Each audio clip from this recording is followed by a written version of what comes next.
Il y a deux façons rapides et gratuites de soutenir ma chaîne YouTube. La première, c'est de laisser un pouce bleu si la vidéo te plaît.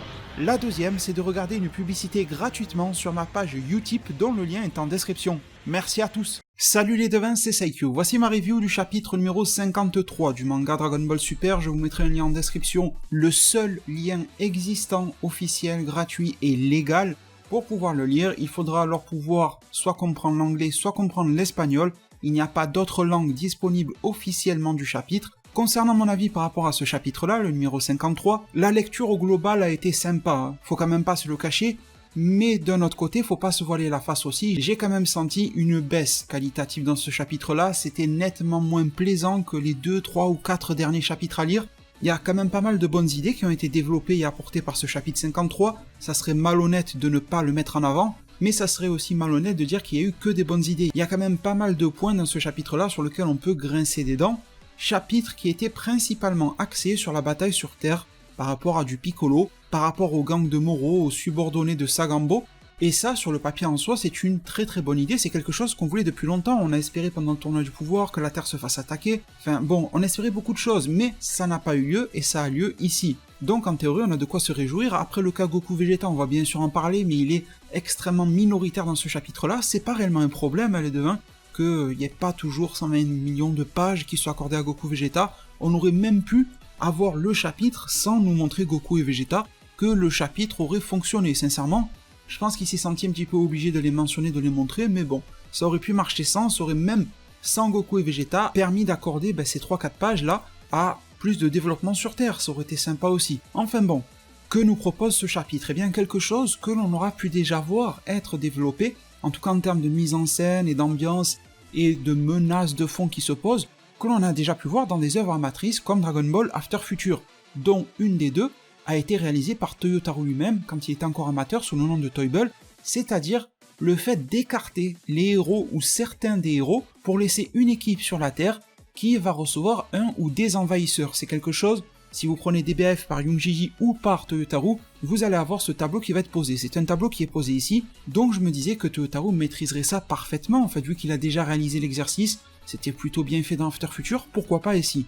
Eh bien disons que c'est une demi-déception, parce qu'une fois que l'on comprend le concept, que la Z-Team se rassemble et tout ça, il y a quand même pas mal de points sur lesquels je ne peux que être en désaccord dans ce chapitre-là, malheureusement. Mais avant ça, il y a quand même un truc que je mets dans la tête de tout le monde, un truc important, avant de perdre ses moyens et de dire que tout est pourri, tout est nul, tout est mal fait, etc., etc., Toyotarou le démon. Il y a quand même quelque chose d'important, c'est que la Z-Team était censée avoir plusieurs jours d'avance, une dizaine de jours avant que la team de Seven Silly Company se ramène sur Terre. Donc je peux comprendre aussi d'une certaine manière, avant de dire tout ce que je vais dire par la suite, que Gohan prenne un petit peu son temps par rapport à sa réunion. Il peut perdre 2 heures s'il a 10 jours d'avance. Je peux comprendre moyennement qu'on ne va pas réellement chercher Tenchin Han si on n'arrive pas à le joindre immédiatement parce qu'on a un petit peu le temps d'abord de se réunir chez Dende, d'établir un plan et ensuite d'y voir plus clair. Je vous rappelle que l'entrée en scène par le portail, la spatio-temporelle des mecs de Moro se fait de manière totalement imprévue. Ils étaient censés être dans un vaisseau un petit peu comme Nappa Vegeta qui débarquait sur Terre. On savait qu'à tel moment ils seraient là. Imaginez si Vegeta et Nappa avaient pris un raccourci. Bon, ça serait pas la même chose. Eh bien là aussi ce n'est pas la même chose. Et c'est pour ça que Gohan se ramène une fois que le combat a commencé, parce que Gohan était prévenu que les ennemis arriveraient nettement plus tard. Donc ceci peut réellement expliquer cela. Je suis largement d'accord, et on va en parler tout de suite, que c'est maladroitement exposé par Toyotarou, mais dans les faits, est-ce qu'il a si mal fait les choses? Ça laisse à réfléchir. Je pense que c'est quelque chose que absolument tous les fans de Dragon Ball ayant lu le chapitre, ou à peu près tous les youtubeurs aussi, vont vous soulever, mais ça serait malhonnête de ma part de ne pas le répéter, ne pas le soulever. On a le rassemblement de la team, chose qui est très importante, très intéressante, ça permet toujours de mettre en place une certaine tension, même s'il se passe pas grand chose, pas trop d'action, mais d'avoir Bulma, Dende, Mr. Popo, Piccolo, même Mister Satan, tous réunis, qui discutent autour d'une menace commune, ceci est assaisonné, agrémenté de l'arrivée de SK et de Jaco, qui viennent en remettre une couche de menace par-dessus la menace. Même la Z-Team sur le visage de Piccolo devient de plus en plus anxieuse. Le gang des Macareni qui en remet une couche aussi, avec ce qui semble être leur leader, ou l'aîné Pasta. Donc tout ça c'est super intéressant, quelque chose se dessine, mais le problème c'est que le dessin manque de précision. Parce que avant de vous parler du gang de Sagambo et de Moro, il y a quand même des trucs bizarres, le fait que on hésite à appeler Yamcha, pourquoi est-ce qu'on ne l'appelle pas? Toutes les forces seront bonnes à prendre, je pense, dans cette bataille-là, L'excuse de Gohan, alors heureusement j'ai envie de dire, Gohan arrive à la fin du chapitre, tant mieux, on est sauvé. Mais en même temps, le fait d'avoir retardé l'apparition de Gohan par ce prétexte-là était quand même un petit peu étrange. Le fait qu'il soit coincé à un oral à son boulot et tout ça, en fait c'est pas le fait qu'il reste là-bas pour ça, c'est la manière dont ça a été présenté. On a l'impression que Gohan veut faire passer ça avant la survie de la Terre, tandis que si, vous vous rappelez quand Mecha Freezer arrive, Krillin téléphone à Gohan, imaginez que cette fois-ci, pour faire un petit peu le parallèle, Krillin téléphone à Gohan, c'est peut-être Videl qui décroche ou quoi, et il lui explique toute la situation, ou alors il arrive à voir Gohan un petit peu avant sa représentation, et là Gohan lui dit attends, là j'ai ça va être déterminant pour ma vie, est-ce que je dois venir de suite et tout abandonner, ou est-ce que je peux venir un petit peu plus tard? De toute façon, je resterai un petit peu en alerte, je vais survivre au niveau de ki, et si je vois que quelqu'un faiblit ou quoi, je viendrai. Est-ce que toi, Krillin, Piccolo, par le biais de la télépathie, tout ça, est-ce que vous serez en mesure, par exemple, de me dire si ça sent le roussi et je me dégage de là? On aurait pu avoir un Krillin qui tempère un petit peu la situation en disant « Écoute Gohan, je comprends, la survie de la Terre ça passe avant tout, mais c'est vrai que là ça pourrait aussi gâcher ta vie, écoute, on ne sait même pas de quel niveau de puissance sont ses adversaires, on va les tester avec Piccolo et la bande, et si on n'y arrive pas, si c'est trop galère, s'ils sont trop puissants, je te fais passer le message, soit par la télépathie, soit tu sens notre niveau de ki, tu rappliques, soit je hausse terriblement mon niveau de ki, ça sera un message d'alerte pour que tu viennes. On aurait pu avoir quelque chose comme ça qui s'organise pour nous faire comprendre que Gohan a les fesses entre deux chaises, mais ça n'a pas été le cas, même si ça aurait été un petit peu débile. En fait, Yotaro voulait simplement retarder l'apparition de Gohan pour en faire le sauveur de Piccolo. Chose qui est classe, chose heureusement qu'elle arrive, hein, mais qui a été amenée de manière maladroite. De manière encore plus maladroite, nous avons le cas Tenshin Han. Lui, il n'y a même pas d'excuse, il a pas le téléphone. Bon, ben voilà, ça aussi c'est très très bizarre. On ne peut pas envoyer quelqu'un voler chez lui. Encore une fois, la télépathie de Piccolo. Après la télépathie de Piccolo, j'y dédierai peut-être une vidéo parce qu'elle est très spéciale. Hein. Elle est à géométrie variable, etc. Mais bon, si il est capable d'atteindre par la télépathie le peuple Namek sous certaines conditions sur notre planète, je pense que Tenshin Han est quand même joignable. Bon, après pour Yamcha, je ne sais pas ce qu'ils vont en faire, mais pour le cas Tenshin Han, je pense qu'au moins lui, avec Chaos, hein, ça va de pair, va sentir que quelque chose se passe sur Terre, que de nombreux ki maléfiques sont arrivés, que les ki de Piccolo, de Krillin ont commencé à vaciller, et que le ki de Gohan s'est mis en action, je pense qu'ils vont quand même le ressentir et qu'ils vont se ramener, pourquoi pas accompagnés de Yamcha. Et la question qui se pose, c'est Goten et Trunks, qu'est-ce que vous en faites? Vous ne les mentionnez même pas. Je veux dire, là on peut pas dire que l'excuse est bonne ou mauvaise, c'est comme s'ils n'existaient pas, on n'en sait strictement rien, alors ils sont probablement à l'école ou je ne sais quel délire, mais ce n'est pas une excuse valable, vous êtes d'accord avec moi? Donc on se pose des questions et ça me fait toujours rappeler une discussion que j'avais eue en message privé avec un de mes abonnés, je ne sais pas s'il est toujours là, je te salue parce qu'on avait de longues discussions intéressantes à l'époque, un abonné qui s'appelle Léo et qui m'avait dit que selon lui, et moi j'y croyais pas trop mais je commence à y croire, vous voyez, alors que pourtant je suis pas super chaud pour cette théorie-là, que peut-être que Goten et Trunks sont écartés dans le Dragon Ball moderne, tout simplement parce que les mœurs ont changé. Je suis pas forcément d'accord avec lui, je vais vous dire pourquoi, mais peut-être que selon lui, dans une œuvre qui est super grand public comme Dragon Ball est une œuvre qui est censée cibler de base, c'est vrai, Shonen Neketsu, les enfants et tout, mais par la force des choses, elle s'est généralisée à l'ancienne génération, au nouveau, elle est devenue l'œuvre de tout le monde, alors que de base c'était censé être pour les petits garçons, de tel âge et tout ça, mais c'est tellement puissant que c'est sorti de ce cadre-là, hein. Et rares sont les œuvres qui peuvent se permettre justement d'atteindre autant de monde, et bravo à Dragon Ball pour ça. Mais derrière, est-ce que justement ça ne lui cause pas du tort dans le sens où on ne peut plus alors se permettre dans cette œuvre-là, ou alors peut-être que c'est les mœurs de Toriyama lui-même qui ont changé, une sorte d'auto-censure pour ne pas faire se battre des enfants, alors que quand même la base de Dragon Ball, Goku est enfant, il se tabasse contre des gens, Bulma arrive, elle commence à lui tirer des balles et tout sur lui, donc la mise en combat des enfants, c'était dès le début de Dragon Ball, dès le premier tome. Ça continue pendant très longtemps, Goku enfant, Goten et Trunks se sont déjà largement battus, ils ont pris des raclées face à bout, donc ils ont déjà été mis dans des situations où ils se font taper, même Beerus a tabassé, de manière plus récente, Beerus avait un petit peu tabassé Gotenks, mais vous vous rendiez compte qu'il leur mettait la fessée, donc on était vraiment plus sur le côté enfantillage par rapport à Gotenks, plutôt que par rapport à deux jeunes qui commencent à être dans l'adolescence et ce genre de choses, d'ailleurs ils ne grandissent même pas visuellement, donc est-ce qu'il n'y aurait pas ce genre de phénomène-là? Mais après, d'un autre côté, je ne suis pas d'accord pour une simple et bonne raison, c'est que vous prenez des tas d'autres œuvres, Boruto, vous prenez Black Clover, enfin, ils sont tous jeunes, quoi. Et ils se battent, ils finissent en sang, et voilà, je vous ai cité ces deux-là, mais il y en a des tas et des tas. Donc c'est un petit peu bizarre, pourquoi est-ce que Dragon Ball se refuserait ce que les autres se permettent depuis longtemps, et ce que Dragon Ball s'est permis de base dès son premier tome? Mais bon, je peux pas m'empêcher d'y croire quand je vois le fiasco que devient Goten et Trunks. Après les devins, même si c'est mal réalisé sur ce lancement-là en épisode 53, Je ne veux pas non plus tomber dans l'hystérie et ni crier au scandale ou quoi que ce soit pour Toyotaru, alors je commence à tirer une petite sonnette d'alarme, mais je ne sors pas toute l'armée tout simplement, parce que peut-être que ça nous cache quelque chose pour plus tard. Peut-être que déjà on l'a vu, Gohan n'est pas arrivé au départ mais il arrive après. Tenshin Han, Yamcha ou autres peuvent arriver plus tard, pourquoi pas Goten et Trunks? Ils vont sentir que Gohan se bat ou autre, pourquoi pas Gotenks?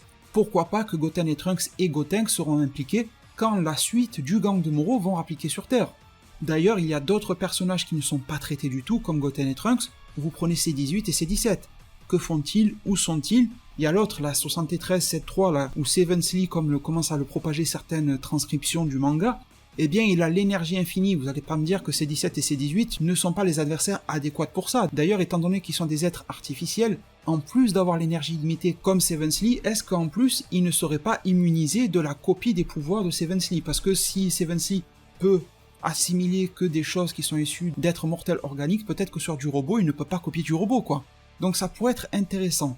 Malheureusement, tout ça n'a pas été développé. Est-ce que Toyotaru les écarte définitivement, et là c'est un gros problème, ou est-ce qu'il fait la maladresse de mal les écarter aujourd'hui pour mieux les mettre en avant plus tard? À ce jour, je pense que cette revue-là sortira aux alentours du 21-22 octobre 2019, on ne peut pas savoir encore. Ça sera qu'à la fin de l'arc, ou d'ici quelques chapitres, que nous pourrons réellement le constater. Bon, sinon après on a la présentation un petit peu de ces trois-là, là. On a donc l'espèce de Botamo de l'univers 7. On ne sait pas si c'est Botamo, mais il ressemble beaucoup à mi-chemin entre Botamo et Kung Fu Panda, qui s'appelle Yumba. On voit qu'il aime énormément la nourriture, ce genre de choses. D'un autre côté, on a Sevensley qui n'est plus à présenter, et on a le petit qui s'appelle Shimoreka. Ça fait beaucoup de noms un petit peu extravagants à retenir, mais petit à petit on va s'y faire.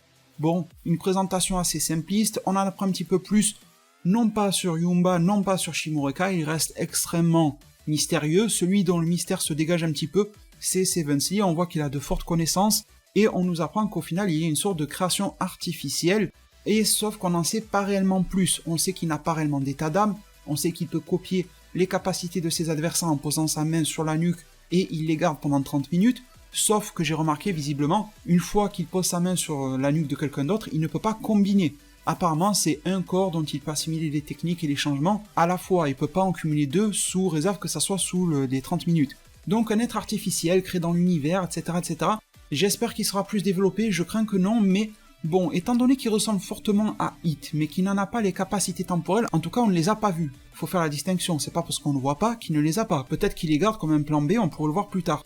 Mais la forte similitude avec Hit, l'autre qui est une espèce de Botamo, l'autre une espèce de Magetta de Metalman, on pourrait se dire que pourquoi pas, étant donné que c'est un être artificiel, que la race de Hit dans l'univers 7 n'existe plus depuis fort longtemps, et que quelqu'un a essayé de créer un être artificiel, un peu comme un équivalent du Dr Gero dans l'univers 7, à partir de la race de Hit, sachant qu'elle était extrêmement balèze. Il s'est dit, je vais créer un être artificiel, le ki limité, la puissance, la froideur de cette race de Hit, etc., cette intelligence-là. Pourquoi pas des capacités temporelles, mais là pour le moment on ne les a pas vues, donc on va dire qu'elles n'existent pas, mais il se peut qu'elles y soient. Et en plus de ça, la capacité d'assimiler les techniques et variations de corps de ses adversaires à condition qu'il pose sa main sur sa nuque, etc. Ça pourrait être intéressant les deux, en gros, ce robot-là serait un petit peu comme un C17, c'était le corps d'un mec de la race de Hit qui a été modifié par quelqu'un, et donc ça apporte des nouveautés, mais ça enlève peut-être des choses aussi par rapport aux capacités originelles de la race de Hit dans l'univers 7. Peut-être que dans l'univers 7, il y avait aussi pas mal de tueurs à gages dans cette race-là, et que quelqu'un a voulu recréer ça pour avoir son propre tueur à gages. On nous a dit que c'est une machine à tuer qui s'exécute sur les ordres de celui qu'il va considérer comme son supérieur hiérarchique. Franchement, c'est un petit peu le principe du tueur à gages, sauf que le tueur à gages, il prend de l'argent. Bon, ça pourrait le faire, ça pourrait être intéressant. Après, de l'autre côté, Shimoreka, bon, mais pas grand-chose, on n'a jamais vu d'équivalent, mis à part Finn dans Super Dragon Ball Heroes, mais c'est pas du tout la même chose. Il y a le Botamo, la Yumba, qui reste intriguant. Et une fois que tout ce cadre est posé, que l'on digère difficilement la pilule, que ce sera donc du Krillin, du Piccolo, du Jaco, mais sans plus quoi, Mister Satan qui vont devoir protéger la Terre, eh bien on en arrive sur une planète avec des équivalents, avec des personnages qui ressemblent pas mal à Sonic le hérisson, et en fait ça nous permet de voir en action, avant d'arriver sur Terre, quelles sont les capacités de Sevensley. Je pose ma main ici, j'absorbe, on voit que ça apparaît sur l'espèce d'orbe qu'il a au niveau du milieu du crâne, quoi. Et puis on se rend compte que les capacités de Sevensley sont quand même assez oufissimes, parce que c'est pas juste recopier une technique, c'est aussi recopier des changements de corps de l'être qu'il vient de recopier. Ça va beaucoup plus loin que ça, il est capable de se faire pousser des pics, de les balancer, et également le voir par la suite. Alors ça c'est une grosse facilité scénaristique, mais ces espèces de portails qu'on est capable d'ouvrir pour passer d'un monde à un autre, pour passer d'un point à un autre dans l'univers, que cette race, comme par magie, est capable de faire. Bon, vraiment, Toyotarou se sert son propre scénario sur un plateau d'or, parce que normalement, le gang de Moro, là, de Seven Sea, tout ça, aurait dû arriver sur Terre sous 10 jours, mais finalement, ils arrivent de manière précipitée. Ça me paraît un petit peu gros, surtout que Seven Sea, il ouvre un portail et il atterrit directement sur le palais de Dende. Je les aurais bien vus arriver à un endroit de la Terre, en pleine ville, ils auraient foutu le bordel là-bas, ils auraient pu arriver en plein océan, enfin, vraiment n'importe où. On aurait pu avoir un petit clin d'œil par rapport à un fermier, vous voyez, avec son fusil. Mais bon, facilité jusqu'au bout de la facilité, ils arrivent sur le palais de Dende, ça me donne un petit peu ces sensations, ce feeling par rapport à l'arc bout, là où Boo pouvait crier dans la salle d'esprit du temps pour en sortir par un portail, et que Gotenks a fait pareil ensuite. C'est pas du tout la même chose, mais ça y ressemble beaucoup dans l'ambiance, on atterrit au même endroit, donc forcément ça me le rappelle. Et puis, eh bien c'est de la baston. Baston, on fait un petit peu la connaissance, il y a un petit peu Shimoreka qui va vouloir fracasser Pasta et le gang Macareni dans son ensemble, Piccolo va l'en empêcher, et d'ailleurs je trouve que l'art de Toyotarou, les dessins de Toyotarou s'améliorent. Ça c'est vrai que même si le scénario a régressé dans le chapitre 53, je trouve que les dessins sont toujours en nette progression et que ses capacités de mise en scène et de réalisation progressent aussi. Ça me donne ces sensations Dragon Ball-esque vraiment de l'époque. Je dis pas que c'est au niveau des 42 tomes Dragon Ball, mais je dis que là on a quelque chose que tu te dis ah ouais, ça ressemble, ça me redonne des bonnes sensations quand même. Toujours en gardant une petite mention spéciale pour le Piccolo, que Toyotarou gère, je trouve, quasi parfaitement, franchement. Et bon, encore semi-déception avec Piccolo qui le dit lui-même dans le chapitre, il est négligent, il va laisser Seven Sea, en une fraction de seconde, aller derrière lui, poser sa main sur sa nuque et absorber ses capacités.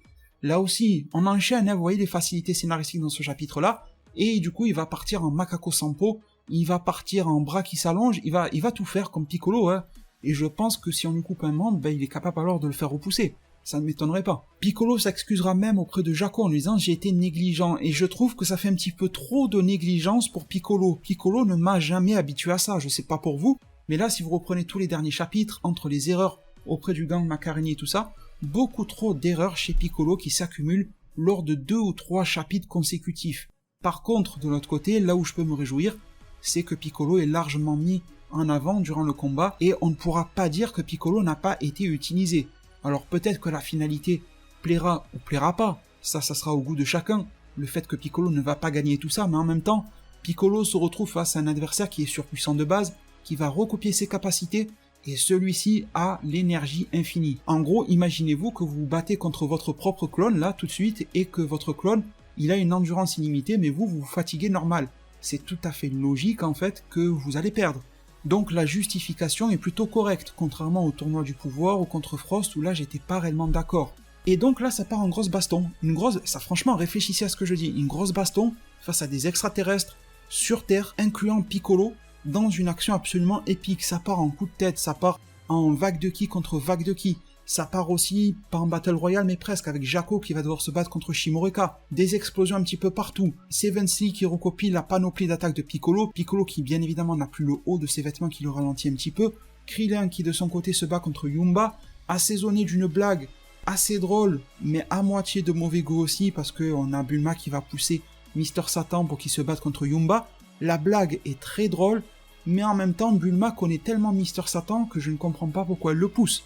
À la limite, j'aurais bien aimé voir quelque chose d'encore plus ridicule comme Toriyama sait le faire, avec par exemple SK qui sans le vouloir va faire un croche-patte à Mister Satan et qui va se retrouver face à Yumba. J'aurais trouvé ça un petit peu plus drôle.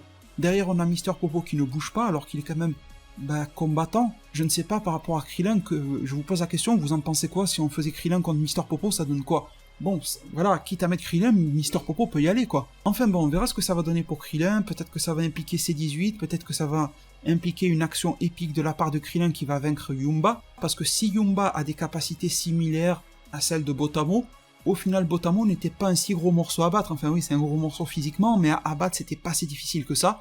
Et on retourne ensuite sur Terre, action absolument épique et explosive, double Makako Sampo contre Makako Sampo, c'est quelque chose qui aurait pu arriver à l'époque de Cell, vu qu'il savait le faire, mais qui n'a pas réellement eu lieu.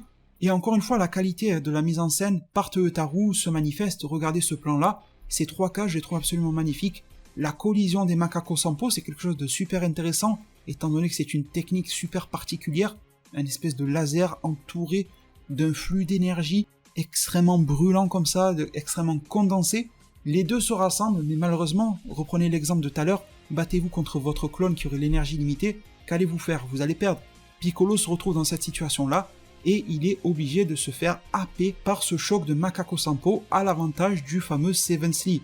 Au final, même si Piccolo a pris cher, eh bien il n'est pas mort. Pourquoi il n'est pas mort? Je vous l'ai déjà dit en début de review, parce que Gohan est là. Et là, on nous fait comprendre directement que Gohan va se battre contre Seven Slee. Ça, c'est une affiche que j'attends énormément. Rappelez-vous, je vous avais donné un exemple ces derniers mois, je vous disais que j'attendais par exemple du Gohan contre Sagambo. Franchement, Gohan contre Seven Slee, ça me va tout à fait. Jaco est très heureux de cela, Gohan enlève d'ailleurs ses lunettes.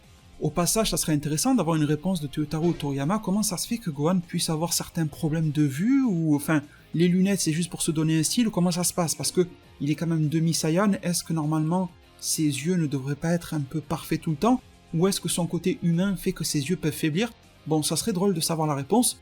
Et on sent qu'on n'a pas le temps, on sent que la menace est présente, donc il y a quand même de bonnes idées dans ce chapitre-là, je peux pas cracher sur tout le chapitre, il est quand même bon à lire et sympa, hein, mais c'est surtout certains points qui font grincer énormément des dents, surtout au début du chapitre, et Gohan va se battre contre Seven Slee, c'est un fait, et en plus de ça, les devins, on a quelque chose que aussi, je sais pas pour jubiler que je vous dis ça, mais que je vous ai quand même dit, par exemple dans ma vidéo sur le retour de Gohan à pleine puissance, mon avis complet, je vous avais dit deux choses, je vous avais dit que je ne pensais pas que Gohan pourrait avoir de giga power-up, etc., tant que nous n'arriverons pas au 28e tournoi des arts martiaux, parce que d'ici là, on va dire que le chemin de Gohan est un petit peu bouché et bouclé sur le côté scientifique. Je vous avais dit que après ça serait porte ouverte pour Gohan, donc l'après Oob. Mais je vous avais dit qu'avant Oob, il y avait 2-3 petits moyens de mettre Gohan en avant, mais avec un petit peu moins de liberté scénaristique, mais quand même on pourrait en faire quelque chose. D'accord, on ne pourrait pas forcément faire évoluer Gohan vers l'Ultra Instinct ou des délires comme ça, mais je vous avais dit que Gohan serait efficace uniquement si on enlève Goku et Vegeta. Et que dit Piccolo à Gohan? Il lui dit c'est toi le plus puissant sur Terre en ce moment, et Gohan, on voit la petite goutte de transpiration, il enlève les lunettes, il se dévoue à la tâche, il dit alors mon père et Vegeta doivent être en dehors de la Terre, ne sont pas présents dans ce monde en quelque sorte, donc ils sont réellement ailleurs, Yardra et les salles de l'esprit du temps dans un lieu inconnu pour Goku. En fait, on a clairement ce que je vous disais par rapport à Gohan. Gohan peut être mis en avant s'il n'y a pas soit Goku, soit Vegeta, et s'il n'y a pas les deux, c'est encore mieux. Et surtout s'il n'y a aucun moyen de joindre Goku et Vegeta, aucun moyen de les faire venir dans l'immédiat, Gohan se dévouera.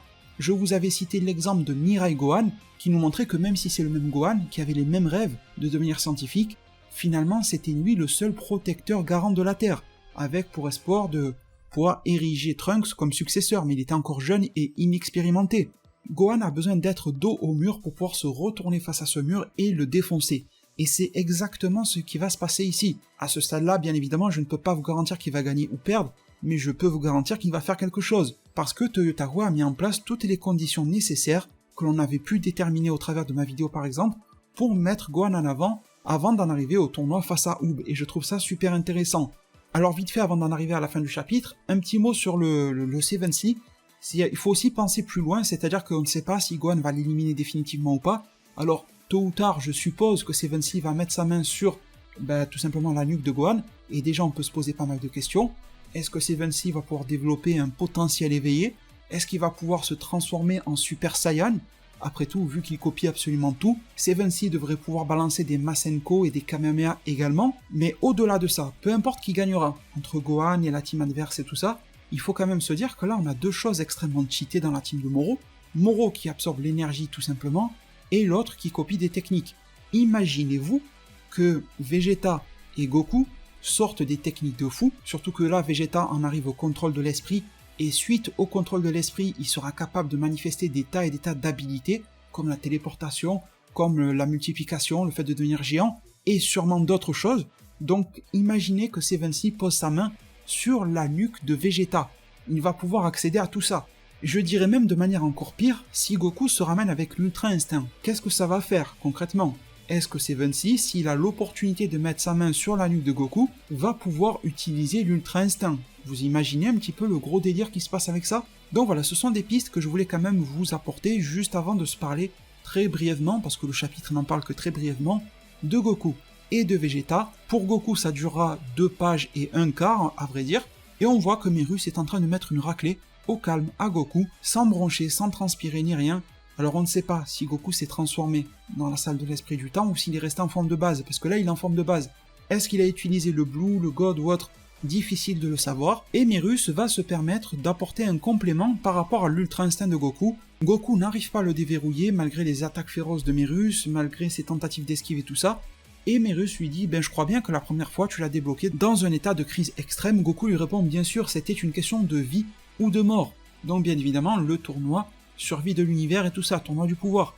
Mirus lui dit que la manière la plus simple pour amener Goku à l'Ultra Instinct est alors de reproduire ces conditions-là, et Goku lui dit alors qu'il doit se préparer à mourir ici, et il demande à Mirus de venir vers lui avec l'intention formelle de le tuer, et bien évidemment d'envoyer les coups qu'il faut, qui vont avec, et que tout ça devrait débloquer en Goku quelque chose.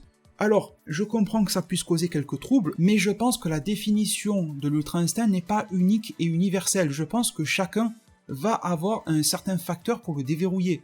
Je pense que Kame Sennin, qui nous en a montré certaines prémices, ne le débloquerait pas totalement de la même manière que Goku.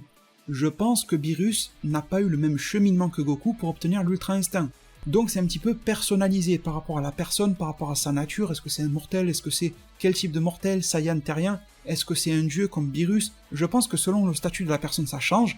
Et après en fonction de la personne, il y aura certains déclencheurs. Le déclencheur pour Goku, il est double. La première base, et je pense qu'elle est commune à tout le monde pour l'Ultra Instinct, c'est de canaliser et centraliser ses émotions tout en une, un petit peu comme le Super Saiyan 5 de Young-Jiji dans Dragon Ball After Future. Ça, c'est la base commune. Je pense que n'importe qui, Beerus ou quoi, voulant l'Ultra Instinct, doit être capable de maîtriser cela. Mais de l'autre côté, il doit y avoir une part de personnalisation. Et dans le cas de Goku, c'est d'être confronté à un cas de crise intense, et là où c'est une question de vie et de mort. Et je dirais même mieux, on va voir comment ça se passe par la suite, peut-être que ce n'est pas juste un état de vie et de mort personnel. Ce que j'aimerais bien voir en chapitre 54 ou autre, c'est que Mirus pousse Goku aux frontières de la mort, mais que ça ne déverrouille toujours rien. Dans le sens où, au tournoi du pouvoir, ce n'était pas juste la vie ou la mort de Goku qui importait, mais la vie et la mort de tout son univers, de tous ses proches sur la Terre, de tout l'univers auquel il tient, et par extension, d'une manière ou d'une autre, de tous les autres univers, vu qu'à la fin ils ont pu être ramenés. Ça ne m'étonnerait pas que Mirus comprenne que c'est surtout un état de crise général qui pousse en Goku et non pas un état de crise personnel, ce qui rendrait d'ailleurs le personnage de Goku limite moins égoïste, j'ai envie de dire.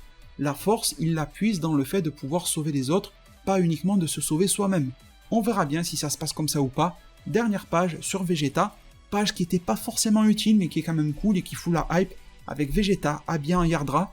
Enfin, on l'a les devins. Il s'entraîne avec Pibara qui s'amuse sur les pics à faire des clones et tout ça. Un entraînement, je vous l'ai déjà dit, en mode Naruto Shippuden pour le mode ermite. La même chose à peu près que Naruto.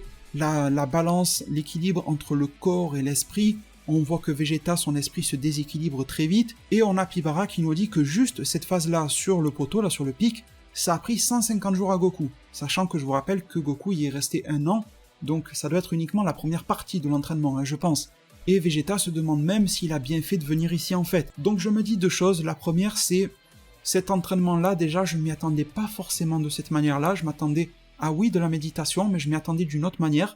Après, il faut se demander si l'équilibre corps et esprit est une bonne chose pour des guerriers qui ont passé tant de temps au front, pour des guerriers qui ont débloqué le ki divin, qui ont été au-delà de ça. Je mets Goku et Vegeta dans le même sac, bien évidemment. Pour des guerriers qui se sont battus contre Broly, enfin qui maîtrisent la fusion métamol, enfin qui maîtrisent des tas et des tas de choses, quoi. Est-ce qu'ils n'ont pas déjà réellement atteint l'équilibre entre le corps et l'esprit?